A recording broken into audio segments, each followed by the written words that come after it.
today we're going to be going over how to use this argument writing planner. In order to be successful on this planner, you also need to have access to your notes. That will be either the teacher made notes handout that you've been doing in class or the example that your teacher has given you. You'll see I have my argument note catcher open right here. For today's examples, we will be using Dorothy Vaughan. For your article, you will be choosing either Mary Jackson or Katherine Johnson. So first of all, we have our focus question. What is the main claim? Remembering that a claim is an opinion of your paragraph. Who is the person you chose to name the school after? You're going to go to your planner and you are going to pick either Mary Jackson or Katherine Johnson. You're going to pick whoever you feel the most comfortable writing about. Like we said, this example is going to use Dorothy Vaughan. So I am using Dorothy Vaughan. I am then going to write my main claim. So who is the person you choose to name the school after? This is an opinion. So I would say the new middle school building should be, those are my key words to key the reader into the fact that this is an opinion. The new middle school building should be named after, and I had said I was going to name it after Dorothy Vaughan. That is your claim. We are giving context. We know what we're talking about, naming the new school. We've answered that. Who should it be named after? Dorothy Vaughan. We know this is an opinion because it says should be. Next, we're going to think about how are we going to hook the reader? How are we going to catch the reader's attention? Here, you could use a quote. So I might go back to my Hidden Figures book and find a nice quote from Dorothy Vaughan. I might find an interesting fact or information about Dorothy. You might also just use something that is very topical or interesting to people. So right now, a lot of people are talking about people of color and women of color who have been oppressed or who have been kind of forgotten over time. And a large part of that is thanks to the Hidden Figures book and then later the Hidden Figures movie. So I might just use that topic in my hook to kind of get people's interest because that's something that a lot of people are interested in. So I'm going to write that note to myself. So I'm going to say, talk about oppression / hidden figures in general. I might also think about if there are any key phrases or ways that I want to start my writing. I'm going to think about, I want to start with some sort of transition to let them know that I want them to be thinking about this idea of overtime. So I might write down something like over the course of history. And that's going to remind me that when I come back and write my hook, I want to start my hook with a statement like that. Next, context. Your reader needs to be able to figure out what you're talking about. If you just start off saying, it should be named after Dorothy Vaughan, your reader is going to be like, what are you talking about? What is it? Like, who is Dorothy Vaughan? I'm really confused. So we need to think about what context does our reader need in order to make sense of our paragraph. So they need to know there's a new school being built. They need to know people are voting on a new name for the school.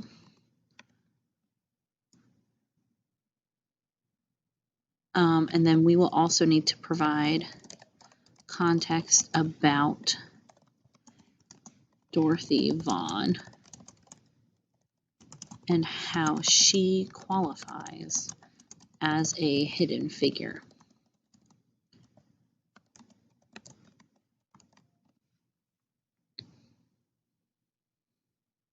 You're then going to write your claim statement.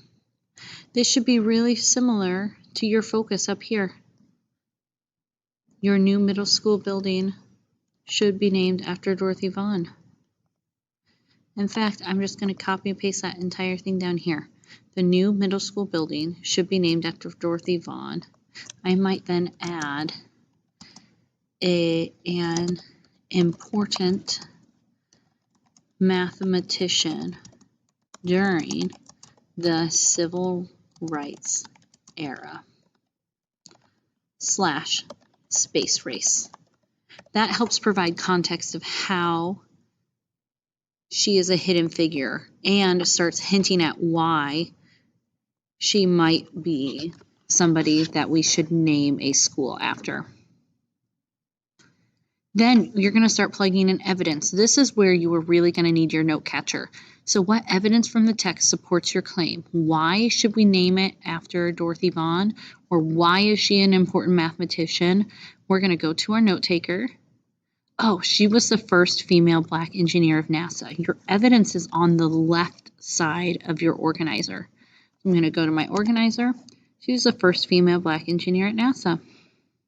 How does this evidence support the claim? How does this support the idea that she deserves a school to be named after her?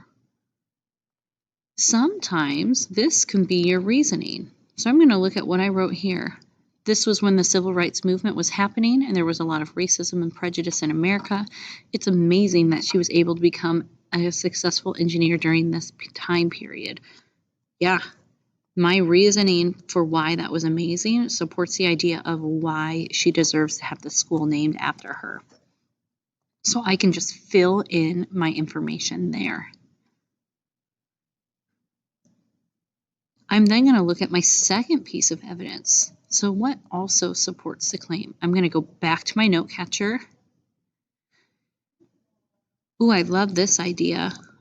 Actually, let's look at this one. Dorothy went from being a mathematics teacher to being in a leadership position at Langley.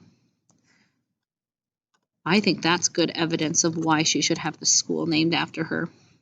Reasoning. How does this evidence support the claim? It supports it because women were rarely in charge during this time period. This shows just how intelligent and hardworking she was.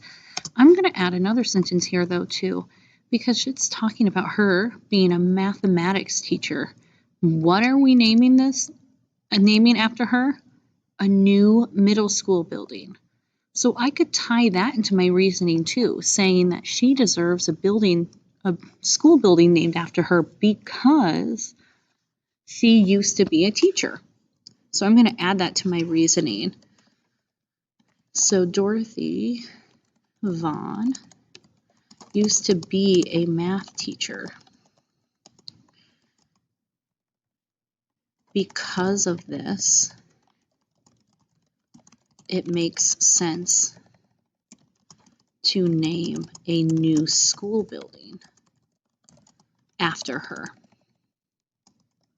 I'm building up and supporting why this middle school should be named Dorothy Vaughan Middle School. Finally, I'm going to work on my conclusion. I'm going to restate my claim along with a piece of evidence. So I'm going to restate my claim. What's my claim? I'm going to scroll back up. Oh, the new middle school building should be named after Dorothy Vaughan. So that's my main claim. And then it wants a piece of evidence or a reason why. And I actually included that up here. Now that I think about it, when I go back up here, Dorothy Vaughan, an important mathematician during the civil rights era and space race. Since I'm already probably using this in the beginning of my paragraph, I want to use something different at the end. So the new middle school building should be named after Dorothy Vaughan, a math teacher turned engineer. So remember, she was that first female engineer at NASA. So she went from being a teacher to an engineer. I also want to work in this word leadership because I think that's really important. A math teacher turned engineer turned leader.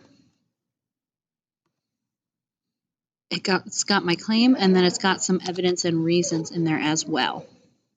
Then you are ready to write your paragraph.